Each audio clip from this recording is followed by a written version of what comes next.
So I started talking about this article this morning, and I'm kind of curious of where people lie on this. So this is a writer talking about how they feel like they're disappearing because their content is disappearing as websites get shut down. And they're also a book author, and they live in other places. And then they say their content is them. So first of all, my content is not me. I'm me. Content is part of that, and my work is part of that, but I'm me.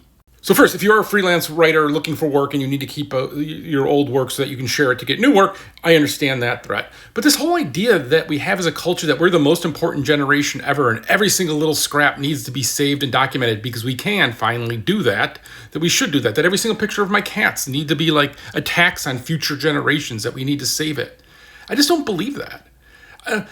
Someone was like, oh, we got to document everything. Look at because I said 50 years ago, people didn't think this way. They just didn't. They didn't think every photo needed to live forever, right? And someone was like, well, the Vietnam War. We had to document the Vietnam War. Why? What did we learn from that? I mean, yeah, in the big scheme of things, yeah, I'm not against documenting things, but like every little thing. But also, I'm sorry, man, we didn't learn anything from the Vietnam War. We invaded Afghanistan and made up a reason to invade Iraq and killed even more people than we did in Vietnam and Cambodia. What did we learn? And then it became this existential thing of well, why exist if it's not for if we're going to live forever? I'm not going to live forever. I talk about this all the time. Your mom, your parents are going to die. But guess what? Also, you're going to die. I'm going to die. I don't care. It's part of it, right? But I don't get obsessed with holding up an article and going, oh, this is who I am. Even though I talk about stuff I've done before. I mean, sometimes that's funny. Did you know, how's this? In the early internet, I discovered adware on my computer, and I remember kind of dissecting it through and have an understanding of it and posting about it and asking questions about it on the news groups back then. And Wire picked it up and did an article on me about this. And then eventually I did affiliate marketing and saw this happening again. And I actually had a goon from one of the adware companies come to my house and threaten me to be silent. They actually threatened 5 people that same day. I'm the only one who didn't stay silent. Everybody else got scared. I was like, get off my porch. I wouldn't let them in my house.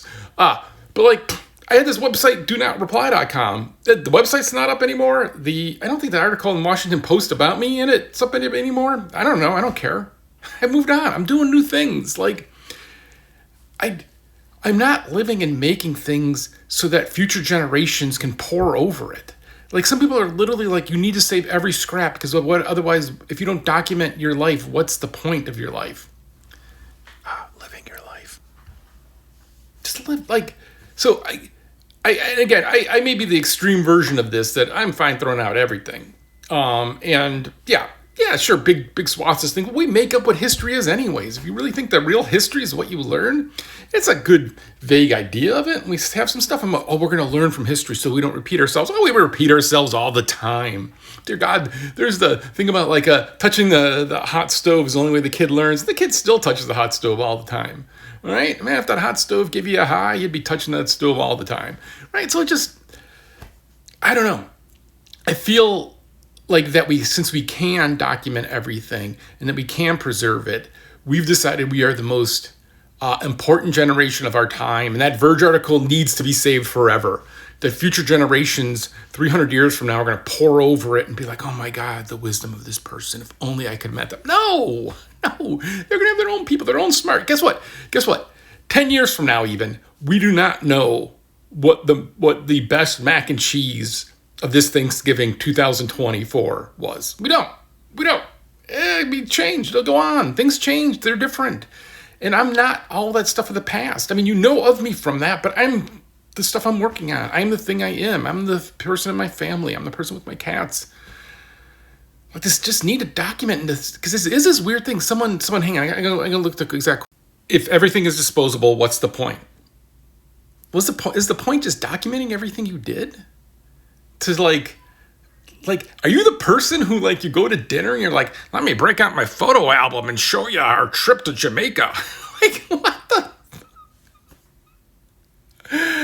Oh, newspapers were ethereal. I cannot talk as well, but we kept most of them. We didn't actually keep most of the newspapers. We didn't. Having an entire record of history of culture can only aid future civilizations. And my simple question was, how? And they didn't respond. Instead, they just skipped over the how question. Because, let's be honest. We can go back and go, oh yeah, look, we're doing like the Roman Empire and we got bread and circuses. Yeah, doesn't mean we don't eat it up. People eat up all the Elon Musk lies, and then he does but look over here, and everyone looks over there. Like, we can talk about boiling the frog as he takes over Twitter and tests every single day of how much of a horrible human being can he be, and see if will there be any breaking point for anybody. No. I am being a little flippant, but not. Like, we just don't learn from history. So, sure, we save it and it's interesting to know, but here, we didn't need to save all of Shakespeare. Shakespeare is like the only one who hung around from that long ago, but not the only one, there's others, but Troilus and Cressida is a horrible play. We did not need to save that one. We could have thrown Troilus and Cressida out and we'd be fine as society. But this idea that society and culture, and that our society and culture is somehow unique and needs to live forever and be preserved, is just arrogant. It is just arrogant. If you don't know who I am, and if you don't know what I made 10 years from now, 20 years from now, 100 years from now, cool. I hope you have cool stuff you're playing, doing, whatever, reading. That's cool. That's cool. But we come up with so many books every single year. You can't read all the books. So guess what? It's cool if you don't read all the books. Read all the things, play all the games, do all the things. It's cool. It's cool. Hope you're living your life. And documenting others. But a tax to the future generations because I needed to take more pictures of my cats? That's not fair. Okay. Bella it is. Don't tell Boris I said that.